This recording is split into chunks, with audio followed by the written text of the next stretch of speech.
So good evening guys, welcome back to Kaushal ice. तो आज हम एक वीडियो बहुत ही इंटरेस्टिंग टॉपिक पे लेके आए। जैसे आप देख सकते हैं, वेमेन लेड डेवलपमेंट।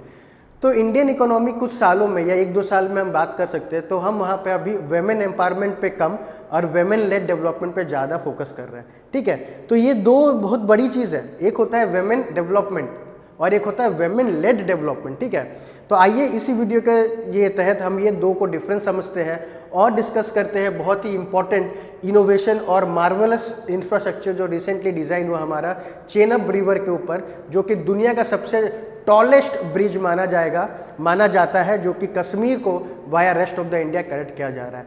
तो आइए देखते हैं जो हमारा टॉपिक का स्लाइड है, वेमेन लेड भारत, विकसित भारत। ठीक है, तो जैसा मैंने इंट्रोडक्शन में कहा था, एक होता है वेमेन डेवलपमेंट और दूसरा होता है वेमेन लेड डेवलपमेंट। तो वेमेन डेवलपमेंट बच्चों, सरकार या गवर्नमेंट वो स्कीम लाती है जो कि वेमेन एम्पावरमेंट पे जो फोकस होता है। जैसे आपका कुछ स्कीम का मैं नाम ले सकता हूँ। अगर उड़ीसा का स्कीम देखें तो हम सुभद्रा योजना है, जहाँ पे वेमेन लोग को 10,000 रुपया दिया जाता है साल में। नेशनल लेवल पे बात करें तो पीएम मातृ वंदना योजना है, मैटरनिटी बेनिफिट एक्ट है। तो ये सब वेमेन एम्पावरमेंट पे काम करती है। बट अभी जो हम इस पे फोकस कर रहा है इंडिया, वो है वेमेन लेड डेवलपमेंट, जहाँ पे वेमेन लोग लीड करते हैं अपने एम्पावरमेंट के लिए। जहाँ पे काउंसिल जो मीटिंग होता है, जहाँ पे बड़े बड़े कमिटीज़ होते हैं, उसमें जो चेयरपर्सन रहेंगे वेमेन होंगे और वो लोग डिसाइड करेंगे, वो लोग डिस्कस करेंगे कि वेमेन के लिए क्या क्या कर सकते, जिससे वो सोसाइटी में एक एम्पावर्ड पोजीशन ले पाए। जब तक हमारे वेमेन एम्पावर्ड नहीं होंगे, तब तक जो विकसित भारत का जो सपना है देश का 2047 में जो अचीव करना है ना, डेवलप नेशन का, वो पूरा नहीं हो पाएगा। उसके लिए हमें पूरा कोर फोकस करना पड़ेगा, वेमेन एम्पावरमेंट को हटाना पड़ेगा, वेमेन लेड एम्पावरमेंट या वेमेन लेड डेवलपमेंट पे हमें फोकस करना पड़ेगा। उसका एक जीता जाता मिसाल जी माधवी लता मैडम है। ठीक है, इन्होंने ही जो एक आर्किटेक्चर जो डिज़ाइन किया, जो ब्रिज जो बना है, जो वर्ल्ड का टॉलेस्ट ब्रिज है चेनाब रिवर के ऊपर, उनके पीछे जो आर्किटेक्चरल डिज़ाइन था वो इनका था, जी माधव लता। ठीक है, तो कितना बड़ा ये वेमेन के लिए, वेमेन कम्युनिटी के लिए कितना बड़ा अचीवमेंट हुआ है। और इसको देख के मैं जी माधव लता इनसे इंस्पायर होकर काफ़ी वेमेन अभी इस लाइन में ज्वाइन करेंगे, है ना। आगे जाके कुछ ऐसा इनोवेटिव पॉलिसीज भी डिज़ाइन करेंगे और देश को बढ़ाने में बहुत ही बड़ा योगदान दे सकते हैं। तो इसका जो टॉपिक बच्चों कैसे आपको याद रखना, क्यों ये इंपॉर्टेंट हो जाए, क्योंकि देखो अभी पश्चिमा में टेरर अटैक हुआ था, सबको पता है। वहाँ पे बहुत जो टेररिस्ट हुए, तो वहाँ पे जो टूरिज्म पे जो वहाँ पे लोग गए थे, खास करके जो कपल्स लोग जो गए थे, उनके हस्बैंड को टारगेट करके दिया गया। तो हमारे गवर्नमेंट ने एक लॉन्च किया ऑपरेशन सिंदूर, जहाँ पे उन्होंने पाकिस्तान पे जो उनका F-16 मिसाइल, जहाँ पे हमने राफेल यूज़ किया, है ना, S-400 यूज़ करके उनका जो भी है जो बेस था, उनका टेररिस्ट बेस था, उनमें हमने अटैक करके उसको पूरा डिसमेंटल किया। प्रॉब्लम यह है कि हमेशा कश्मीर ही एक मुद्दा रहता है, जो कि पाकिस्तान ऑक्युपाइड कश्मीर, उस पर हम डिटेल अभी डिस्कस नहीं करेंगे। कश्मीर में हमारा 3 चीज़ पे जो मुद्दा रहता है, उसी को आज थोड़ा डिस्कस करता है। तो जो 3 मुद्दा है कश्मीर और भारत को एज एन ओवरऑल लेके, तो पहला है बच्चों ट्रेड। ठीक है, एक होता है ट्रेड, टूरिज्म एंड ट्रांसपोर्ट। ठीक है, इसको 3T भी बोल सकते हैं। तो ये 3T, ट्रेड, टूरिज्म, ट्रांसपोर्ट, ये बहुत बड़ा चैलेंज है हमारे इंडिया के लिए, जो कश्मीर में। तो कश्मीर आप जैसे जानते हैं कि बहुत ही अपर हिमालयन रीजन में सिचुएटेड है। वहाँ पे कनेक्टिविटी जो rest of the parts of India से वो कट आउट है। तो हमारा जो कनेक्टिविटी अगर कट आउट होता है, जैसे ट्रांसपोर्टेशन अगर अच्छा नहीं है, तो उससे हमारा क्या होता है, ये दोनों पे इम्पैक्ट पड़ता है। क्या? ट्रेड और टूरिज्म पे। अगर कोई शहर अच्छे से कनेक्टेड नहीं है, वहाँ पर रोड नहीं है, रेलवेज नहीं है, तो कैसे लोग वहाँ पे ट्रेड कर पाएंगे, कैसे सामान बिजनेस कर पाएंगे, या कैसे टूरिज्म वहाँ पे फैल पाएगा। तो ये जो ट्रेड और जो टूरिज्म का जो उसका सॉल्यूशन था, वो था ट्रांसपोर्टेशन या कनेक्टिविटी। तो ये कनेक्टिविटी को, ये जो ब्रिज जो बना गया है चेनाब ब्रिज के ऊपर, चेनाब रिवर के ऊपर, जो बहुत बड़ा ब्रिज है, वो 3 इंपॉर्टेंट स्टेशंस को कवर करेगा। That is Udhampur, Srinagar, Baramulla rail link is an engineering marvel that connects the Kashmir valley to the rest of the country. ठीक है, ये 3 प्लेस ऑफ साइट जो आपका इंपॉर्टेंट हो जाता है क्वेश्चन में, उधमपुर, श्रीनगर एंड बारामूला। मैं इसको मैप में आपको दिखाऊंगा।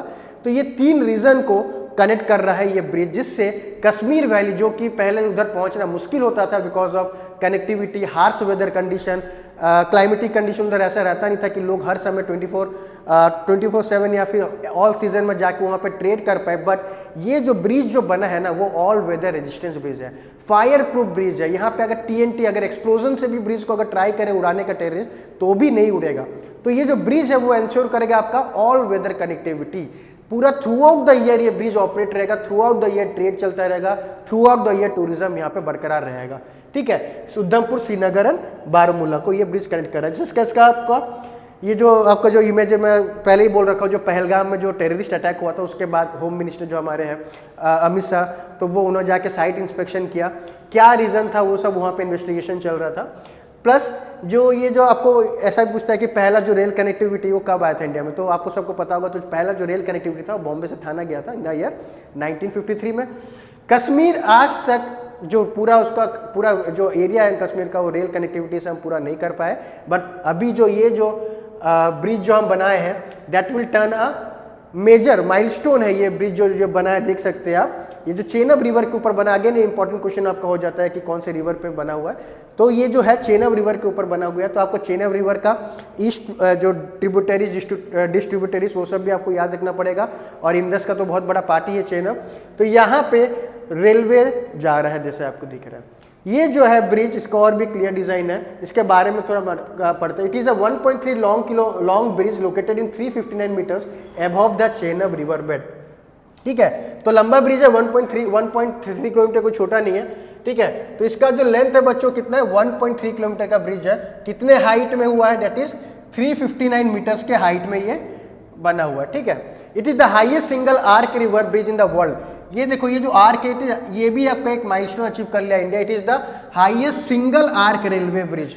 सिंगल आर्क में इस ब्रिज को बनाया गया। देखो दो सपोर्ट है, यहाँ पे एक सपोर्ट और ये जो आर्क, ये आर्क सिंगल आर्क है। बहुत सारा आप देखोगे मल्टीपल आर्क है, बट ये पहला ब्रिज है जो वर्ल्ड में जो सिंगल आर्क पे एस्टेब्लिश्ड है या फॉर्म्ड है। ठीक है, कहाँ कहाँ कनेक्ट कर रहा है इससे पहले डिस्कस किया, Udhampur, Srinagar, Baramulla rail link project है। It has been design to withstand high wind speed up to 266 kilometre, blast proof. जैसा मैंने कहा ये जो ब्रिज है पहला तो ये ऑल वेदर रहेगा, आपका कुछ भी जो फायर प्रूफ है, ये ब्लास्ट प्रूफ है, हाई स्पीड विंड है, ये सबको टॉलरेट कर पाएगा। इवन जितना भी बड़ा जो TNT एक्सप्लोसिव अगर टेररिस्ट ट्राई करेंगे ब्रिज को डीलिंग करने के लिए फिर भी नहीं कर पाएंगे, इतना स्ट्रॉन्गेस्ट स्टील से ये ब्रिज बना हुआ है। ठीक है, तो वर्ल्ड टॉलेस्ट था, वर्ल्ड स्ट्रॉन्गेस्ट हो गया एंड सिंगल आर्क में इतना बड़ा ब्रिज उन्होंने बना रखा है। ठीक है, तो बहुत इंपॉर्टेंट है। और एक फिगर, इन मैडम का फिगर आपको याद रखना पड़ेगा, है ना, दैट इज जी माधवलता। इन मैडम जो है यही जो पॉपुलर फिगर जो ये ब्रिज को डिजाइन किया है, इनका जो एजुकेशन हुआ था मैं बता दूं IISc बैंगलोर से आर्किटेक्चरल इंजीनियर करके इतना बड़ा प्रोजेक्ट को ये अंजाम दी है जो डिजाइन किया है। ये आज का प्रोजेक्ट नहीं है, इसको बनाने में 20 साल तक तकलीफ लगा है, 20 साल का डिजाइन है, 20 साल का मेहनत है जो इस बार पूरा हुआ है, जिससे कश्मीर वैली जो है वो इंडिया से पूरा कनेक्टेड हो रहा है और होना भी चाहिए। क्योंकि जब तक कोई कनेक्टिविटी, जब तक हम पूरा कश्मीर इंडिया से कनेक्ट नहीं होता तब तक हम पहुंच नहीं पाएंगे, उनके लोगों को जॉब नहीं मिलेगा, अगर ट्रेड नहीं होते। देखो क्या प्रॉब्लम होता है ना, जब भी कनेक्टिविटी का एक ही प्लस पॉइंट बोल सकते हैं आप, कश्मीर के लोग ज़्यादा क्यों मैनिपुलेट हो जाते हैं टेररिस्ट के लिए, इसलिए मैनिपुलेट हो जाते हैं क्योंकि वहाँ पे सीजनल जॉब मिलता है उनको। जब भी ठंडे के दिन जब उनको जब टूरिज्म ही उनका मेन सोर्स ऑफ इनकम है, तो जब अगर वेदर जैसे तो एवेलांच होता है या फिर थंडर स्टॉर्म होता है, हेल स्टॉर्म होता है, स्नोफॉल होता है, तो उस समय उनका जो टूरिज्म एक्टिविटी पे उनका हैम्पर डेंट लग जाता है। तो उसमें जो होते हैं, जो यूथ होते हैं वहाँ के, वो लोग बेरोजगार हो जाते हैं कुछ समय के लिए। तो क्या करेंगे जब वो लोग बेरोजगार रहते हैं, जब खाली दिमाग रहता है ना, बोलते हैं ना खाली दिमाग शैतान का घर, उस वक्त वो लोग जो टेररिस्ट के जो ऑर्गेनाइजेशन होते हैं उनको मैनिपुलेट, उनको माइंड वॉश करके टेररिस्ट ऑर्गेनाइजेशन में जोड़ देता है। तो अगर ये जो ब्रिज जो बना, जो कनेक्टिविटी अगर इसका रहेगा, तो अब वो लोग जो अनएम्प्लॉयड है अब एम्प्लॉयड रहेंगे, एम्प्लॉयड रहेंगे, है ना। अब उनको बेरोजगारी फेस नहीं करना, उनको ट्रेड कनेक्टिविटी अब all through 24/7 through out the season, through out the year connected रहेगा। तो वो लोग ट्रेड कर सकते हैं, वो लोग ट्रैवल कर सकते हैं, वो लोग दूसरे जगह जाके काम भी कर सकते हैं, वापस घर भी आ सकते हैं। तो बहुत सारा चीज़ें पॉजिटिव होता है जब एक not connected, remotely connected area जब हमारा मेन सिटी से जब कनेक्ट हो जाता है। तो ये ब्रिज का इंपॉर्टेंस बहुत है इंडिया के लिए, तो बहुत ही इंपॉर्टेंट इंफ्रास्ट्रक्चर जो बोला जाएगा ये बना है पिछले कई सालों में। इसका है रिवर के ऊपर, जैसे मैं डिस्कस कर दिया। तो देखो कहाँ कहाँ से कनेक्ट कर रही है आपका, ये अगर मैप देखें आप, उधमपुर, ठीक है, उधमपुर, कतरा, बनिहाल, आपका उधमपुर चेना ब्रिज, बनिहाल, श्रीनगर, बारामूला, ये आप देख सकते हो प्रॉब्लम। उधमपुर ऐसे ऐसे करके आपको ये ब्रिज कनेक्ट कर रहा है श्रीनगर और बारामूला, ठीक है। तो ओवरऑल कितना किलोमीटर्स हो गया, अप्रॉक्सीमेटली 400-500 किलोमीटर्स को ये कवर करेगा। देखिए पूरा कॉर्नर्स जो यहाँ पे आपका जो ब्रिज, ये जो आपका प्लेस है, ये जो पूरा पार्ट को वो लिंक करेगा किससे, to the rest of the part of the India, ठीक है। जैसा मैंने कहा था, ट्रांसपोर्ट होने से आपका दो चीज सुधर जाएगा, कनेक्टिविटी होने से आपका दो चीज हो जाएगा, क्या, दैट इज एक तो ट्रेड सुधर जाएगा, दूसरा क्या सुधर जाएगा बच्चों, दूसरा सुधर जाएगा टूरिज्म, ठीक है। तो कैसे, तो चाइना बोल रहा हूं मैं, जैसे कश्मीर है, कश्मीर में जानते हैं कि उसमें कुछ कुछ बहुत ही इंपॉर्टेंट प्रोडक्ट्स है जो ट्रेड, जो पूरा वर्ल्ड में जो उसका वैल्यू है, ठीक है, वर्ल्ड में उसका डिमांड है। तो कुछ कुछ मैं जैसे रखा हूँ यहाँ पे एग्जांपल आप देख सकते हैं। पहला तो जो है ये टूरिज्म में मैंने आपको बता दिया, टूरिज्म ऑब्वियसली कश्मीर एक हिल स्टेशन है, ठीक है, बर्फ गिरता है वहाँ पे, हिमालयन रीजन है, सीनिक ब्यूटी ज़्यादा है, इसमें काफ़ी लोग हर साल लाखों लोग वहाँ पर जाते हैं। पहलगाम वैली हो गया, दाल लेक हो गया, श्रीनगर हो गया, जहाँ पे टूरिस्ट स्पॉट, ये हॉटस्पॉट है जहाँ पे हर लोग अपने वेकेशन में जाके वहाँ पे एंजॉय करते हैं। तो टूरिज्म एक बहुत बड़ा सोर्स ऑफ रेवेन्यू है वहाँ पे, सोर्स ऑफ एम्प्लॉयमेंट जनरेशन है वहाँ पे कश्मीरी लोगों के लिए, ठीक है। और एक मोदी का जो बहुत फेमस स्पीच था जो इस बार जो उन्होंने डिलीवर किया था जब ये ब्रिज को ओपन किए थे, तो इंसानियत और कश्मीरियत, ठीक है, इंसानियत और कश्मीर, जैसा कि जो वहाँ पे पीओके या पाकिस्तान वाले लोग भूल गए हैं कि क्या इंसानियत होता है, बट हम उनको मुंह तोड़ जवाब दे सकते हैं डेवलपमेंट करके। तो डेवलपमेंट एकमात्र रीज़न है जो हो सकता है सक्सेस का हमारे पीछे, जो टेररिज्म को हटाने का और ये वहाँ के लोगों को एंगेज रखने के लिए, वो है आपका इंफ्रास्ट्रक्चर डेवलपमेंट। जब तक कश्मीर डेवलप नहीं होगा तब तक हम टेररिज्म का प्रॉब्लम बार बार फेस करते रहेंगे। तो टूरिज्म तो चल ही रहा था और ये ब्रिज और इंश्योर करेगा कि अब थ्रू आउट द सीजन और through out the year tourism maintain रहे। प्लस कश्मीरी एप्पल जैसे आप जान सकते हो तो बहुत फेमस है ना, कश्मीरी एप्पल तो पूरा वर्ल्ड में इसका डिमांड है। तो अब जो कनेक्टिविटी जो हो गया उससे कश्मीर क्या करेगा, पूरा रेस्ट ऑफ द इंडिया में एक्सपोर्ट कर पाएगा, रेस्ट ऑफ इंडिया में अपना ट्रेड कर पाएगा दूसरे सिटीज़ में, जैसे आपका उड़ीसा हो गया, तमिलनाडु हो गया, केरला हो गया, वहाँ पे भी एक्सपोर्ट कर पाएगा, जिसका कश्मीरी एप्पल का बहुत डिमांड है। इसके बाद हम देखेंगे पश्मीना शॉल, जो कि जीआई टैग है पश्मीना शॉल, ठीक है, वहाँ के वूल से बनता है। तो बहुत ही फेमस और बहुत ही कारीगर वाला ये प्रोडक्ट है जिसका इंटरनेशनल मार्केट में बहुत डिमांड है। तो अगर ब्रिज कनेक्ट हो जाता है तो पश्मीना शॉल केरला तक भी पहुँच जाएगा, जहाँ के केरला लोग भी उसको पहन पाएंगे। हालांकि केरला में बहुत गर्मी रहता है, कोई नहीं, दिल्ली तक तो चले ही जाएगा। और आपका मद्रास जो आपका हो गया, कर्नाटका, बैंगलोर, ये सब के लोग भी यहाँ पे पश्मीना शॉल अच्छे से खरीद पाएंगे। अभी भी उनका बहुत डिमांड है, बट बिकॉज ऑफ कनेक्टिविटी बहुत उसका कॉस्ट बढ़ जाता है, जिससे ट्रेड हैम्पर होता है। कश्मीर लोग अच्छे से इसको डिलीवर नहीं कर पाते हैं बिकॉज ऑफ कनेक्टिविटी। अब उनको कम समय में और कम रेट में ये सब डिलीवर कर पाएंगे, है ना फायदा। फिर ड्राई फ्रूट्स, कश्मीर और एक चीज़ के लिए बहुत फेमस होता है, जो उनका ड्राई फ्रूट्स, उनका जो प्रोडक्शन है dry fruits, one of the largest आप बोल सकते हैं वर्ल्ड में, जो कि एक्सपोर्ट भी करता है, यूएसए को भी एक्सपोर्ट करता है कश्मीर से। तो ड्राई फ्रूट्स भी हमारे अभी नॉर्थ, जो बाकी rest of the parts of India में ये आ पाएगा, ठीक है। तो देखो एक तीर से कितना निशाना लगा बच्चों, एक ब्रिज बना दिया तो उससे ट्रेड का प्रॉब्लम सॉल्व हो गया, टूरिज्म का प्रॉब्लम सॉल्व हो गया, टेररिज्म का भी प्रॉब्लम सॉल्व हो गया। एक तीर से इतना निशाना एक डेवलपमेंट के पीछे। तो एक अगर चीज डेवलप्ड हो जाता है तो उसे 3-4 चीज को हम एड्रेस कर सकते हैं। इसलिए वुमेन लेड डेवलपमेंट अभी बहुत ही इंपॉर्टेंट है ताकि हमारा देश विकसित भारत बन पाए, ठीक है।